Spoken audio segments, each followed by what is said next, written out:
আসসালামু আলাইকুম ওরহমতুল্লাহি ওয়াবারাকাতুহ। 1 মিনিট মাদ্রাসা ইউটিউব চ্যানেলে সম্মানিত দিনী ভাই বোনেরা, আশা করি আল্লাহ তাআলার অশেষ রহমতে আপনারা ভালো আছেন, সুস্থ আছেন।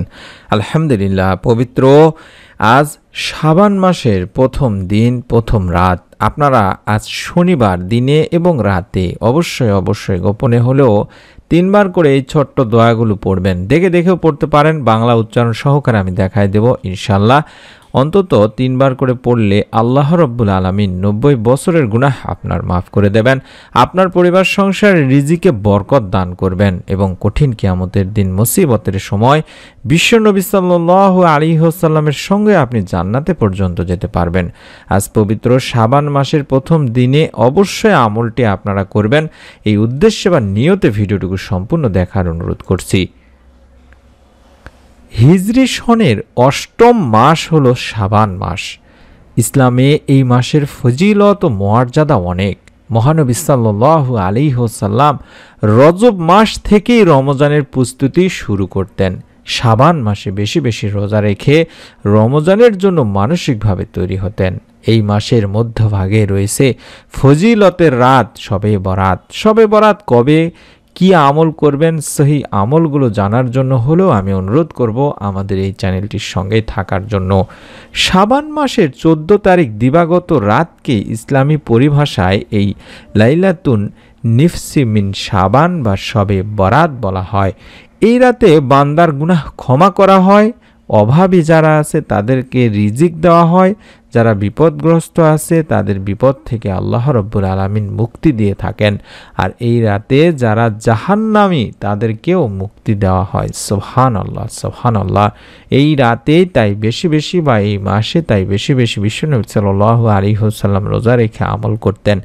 হাদিসে এসেছে আল্লাহ রাসূল সাল্লাল্লাহু আলাইহি ওয়াসাল্লাম বলেন, যখন শাবান মাসের 15 তারিখের রাত আসবে, অর্থাৎ শবে বরাতের রাত আসবে, তখন তোমরা রাতে নামাজ আদায় করো এবং দিনের বেলায় রোজা রাখো। নিশ্চয়ই আল্লাহ এই রাতে সূর্য ডোবার সঙ্গে পৃথিবীর আসমানে এসে বলেন, আমার কাছে কোনো গুনাহকারী বা গুনাহ করেছে এমন কেউ আছে ক্ষমা প্রার্থী, আমি তাকে ক্ষমা করে দেব, তার গুনাহ মাফ করে দেব। কোনো রিজিক প্রার্থী আছে কি যার রিজিক প্রয়োজন, আমি তাকে রিজিকে ভরপুর করে দেব। কোনো বিপদগ্রস্ত মুক্তি পেতে চায় কি বা বিপদ থেকে রক্ষা পেতে চায় কি, আমি তাকে তার বিপদ থেকে রক্ষা করব, তাকে মুক্তি দেব। আছে কি এমন কেউ, আছে কি এমন বলতে থাকেন ফজর পর্যন্ত। ইবনে মাজার একটি হাদিসে পাওয়া যায়। তাই আমরা এই রাতে বেশি আমল করব এবং পবিত্র এই শাবান মাসের আজকে প্রথম এই দিনে ও রাতে শুরু থেকে আল্লাহ রাব্বুল আলামিনের কাছে আমরা বেশি আমাদের গুনাহের জন্য মাপ চাইব। আমরা জেনে বুঝে না বুঝে অনেক সময় গুনাহ করে ফেলি, অনেক সময় আমরা শয়তানের প্ররোচনায় পড়ে আল্লাহ তাআলার অবাধ্যতায় লিপ্ত হয়ে গুনাহ করে ফেলি। কিন্তু গুনাহ হয়ে গেলে একজন মুসলমানের প্রথম কাজই হলো তাকে তওবা করতে হবে। আর তওবা মানেই গুনাহ থেকে প্রত্যাবর্তন করে আল্লাহ তাআলারই কাছে ফিরে আসা। পাপী বান্দাদের রব্বুল আলামিন আল্লাহ তাআলা আশার বাণী শুনিয়েছেন, বলেছেন যে, হে আমার বান্দারা, তোমরা যারা গুনাহ করেছো, নিজেদের প্রতি জুলুম করেছো, তোমরা আল্লাহর রহমত থেকে নিরাশ হয়ে যেও না। নিশ্চয় আল্লাহ সব গুনাহ মাফ করবেন, কারণ তিনি ক্ষমাশীল, পরম দয়ালু। সূরা জুমাতে বলা হয়েছে তিনি ভাই বোনেরা। শুধু তাই নয়, এক হাদিসেও আবু হুরায়রা রাদিয়াল্লাহু তাআলা আনহু থেকে বর্ণিত আছে, আল্লাহর রাসূল সাল্লাল্লাহু আলাইহি ওয়াসাল্লাম বলেন, তোমরা যদি পাপাচার করতে, এমনকি তোমাদের পাপ আকাশের সীমা পর্যন্ত পৌঁছে যেত, অতঃপর তোমরা তওবা করতে, তাহলে আল্লাহ রাব্বুল আলামিন অবশ্যই তোমাদের তওবা কবুল করবেন। সুনানে ইবনে মাজাতে বলা হয়েছে। তাই আমরা যখন গুনাহ করি, আমাদের প্রথম কাজই হলো রব্বুল আলামিন আল্লাহ তাআলার কাছে বেশি এই গুনাহ থেকে মাপ চাওয়া, ক্ষমা চাওয়া।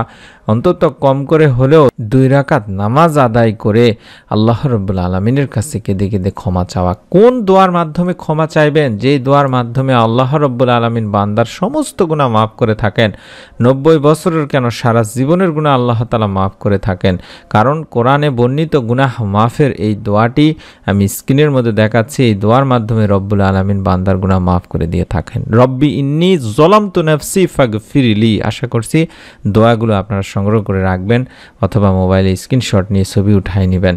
রব্বি ইন্নী যলামতু নাফসি ফাগফিরলি, রব্বি ইন্নী যলামতু নাফসি ফাগফিরলি। এভাবে 3 বার পড়বেন। আমি এই দোয়াটির অর্থই বলে দিচ্ছি, আশা করছি আপনার মোবাইলে স্ক্রিনশট নিয়ে নিয়েছেন। হে আমার রব, নিশ্চয়ই আমি আমার নফসের প্রতি জুলুম করেছি, সুতরাং আপনি আমাকে ক্ষমা করে দিন। সূরা আল কাসাসের 16 নম্বর আয়াতে এই দোয়াটির কথা বলা হয়েছে। এবং যারা বিশ্বনবী সাল্লাল্লাহু আলাইহি ওয়াসাল্লামের সঙ্গে জান্নাতে যেতে চান তারা এই ছোট্ট দোয়ার আমলটিও 3 বার করে পড়বেন। হযরত মুনজির রাদিয়াল্লাহু তাআলা আনহু বলেন, আল্লাহ রাসূল সাল্লাল্লাহু আলাইহি সাল্লাম বলেছেন, যে ব্যক্তি প্রতিদিন সকালে এই দোয়াটি পড়বে, আর দোয়াটি হচ্ছে রদিতু বিল্লাহি রাব্বান ওয়া বিল ইসলামি দীনা ওয়া বিমুহাম্মাদিন সাল্লাল্লাহু আলাইহি ওয়াসাল্লামা নাবিয়্যা। রদিতু বিল্লাহি রাব্বান ওয়া বিল ইসলামি দীনা ওয়া বিমুহাম্মাদিন সাল্লাল্লাহু আলাইহি ওয়াসাল্লামা নাবিয়্যা। রদিতু বিল্লাহি রাব্বান ওয়া বিল ইসলামি দীনা ওয়া বিমুহাম্মাদিন সাল্লাল্লাহু আলাইহি ওয়াসাল্লামা নাবিয়্যা। এভাবে 3 বার পড়তে হবে। এই দোয়াটিতে আমরা বলছি, আমি আল্লাহর প্রতি সন্তুষ্ট আমার প্রতিপালক হিসেবে, ইসলামের প্রতি সন্তুষ্ট আমার দ্বীন হিসেবে, এবং মুহাম্মদ সাল্লাল্লাহু আলাইহি ওয়াসাল্লামের প্রতি সন্তুষ্ট আমার নবী হিসেবে। বিশ্বনবী সাল্লাল্লাহু আলাইহি ওয়াসাল্লাম বলেন, আমি তার দায়িত্ব নিলাম, কঠিন কিয়ামতের দিন আমি তাকে তার হাতে ধরে সঙ্গে করে জান্নাতে নিয়ে যাব। সুবহানাল্লাহ। মুজাম্মিল কাবির মুজামুস সাবাহার একটি হাদিস। অন্তত আমরা এই শাবান মাসের প্রথম দিনে এবং রাতে, সকাল সন্ধ্যায় অবশ্যই আমলগুলো করব দিনী ভাই বোনেরা। যারা ঋণের মধ্যে আছেন, অভাবের মধ্যে আছেন, রিজিকে বরকত নেই, তারা একটি ছোট্ট দোয়া 3 বার করে পাঠ করবেন, যে দোয়া বিশ্বনবী সাল্লাল্লাহু আলাইহি ওয়াসাল্লাম তার উম্মতদেরকে শিখিয়ে দিয়েছিলেন। রিজিকের একমাত্র মালিকই হলেন মহান রব আল্লাহ তাআলা।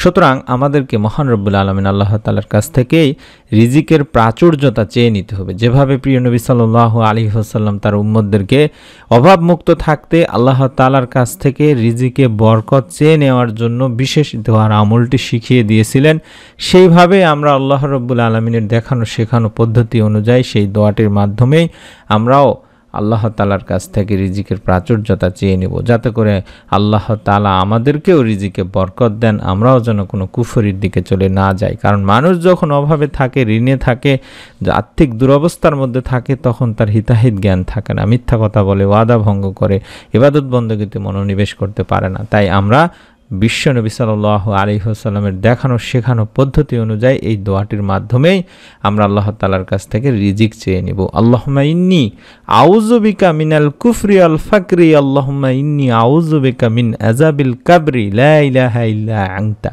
3 বার পড়বেন। আল্লাহুম্মা ইন্নী আউযু বিকা মিনাল কুফরি ওয়াল ফাকরি, আল্লাহুম্মা ইন্নী আউযু বিকা মিন আযাবিল কাবরি লা ইলাহা ইল্লা আনতা, আল্লাহুম্মা ইন্নী আউযু বিকা মিনাল কুফরি ওয়াল ফাকরি, আল্লাহুম্মা ইন্নী আউযু বিকা মিন আযাবিল কাবরি লা ইলাহা ইল্লা আনতা। এই দোয়াটিতে আমরা বলছি, বা এটির অর্থই হচ্ছে, হে আল্লাহ, আপনার নিকট কুফরি ও দরিদ্রতা হতে আশ্রয় চাচ্ছি। হে আল্লাহ, আমি কবরের আযাব থেকে আপনার কাছে আশ্রয় চাইছি, আপনি ছাড়া কোনো ইলাহ নেই। এটি আবু দাউদ শরীফের একটি হাদিস।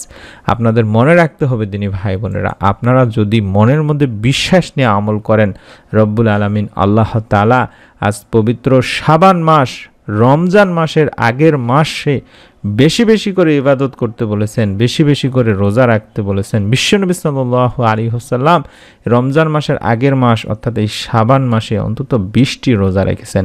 আপনারাও চেষ্টা করবেন কবে কবে রোজা রাখলে আপনাদের জন্য বেশি বেশি সওয়াব লাভ হবে, আইয়ামে বীজের রোজা, সাপ্তাহিক রোজা, এই বিষয়গুলো নিয়ে আমরা ইনশাআল্লাহ ভিডিও দেব। সেই নতুন ভিডিওগুলো যাতে করে আপনারা পান এবং শবে বরাতের আমল সম্পর্কে যেন সঠিক তথ্যটি পান, এবং কি কি আমল করবেন, কোন আমলে বেশি সওয়াব পাবেন, সেগুলো পাওয়ার জন্য হলো আমি অনুরোধ করব চ্যানেলটির সঙ্গে থাকার জন্য। মা ও বোনদের আমল রয়েছে সেই বিষয়গুলো নিয়েও আলোচনা করব ইনশাআল্লাহ। তাই অনুরোধ করছি, আবারও বলছি, অবশ্যই চ্যানেলটির সঙ্গে থাকবেন নতুন ভিডিওগুলো সবার আগে পাওয়ার জন্য হলেও। আমি অনুরোধ করব যারা আমলটি করবেন প্রত্যেকেই নিয়ত করে ফেলুন, অন্তত একটি করে কমেন্ট করার মাধ্যমে আপনার নিকট আত্মীয়স্বজনদের কাছে ভিডিওটি শেয়ার করে দিবেন। অন্তত নিয়ত করবেন যাতে করে আল্লাহ তাআলা এর সাদগায়ে জারিয়ার সওয়াব আপনার আমলনামায় দেন।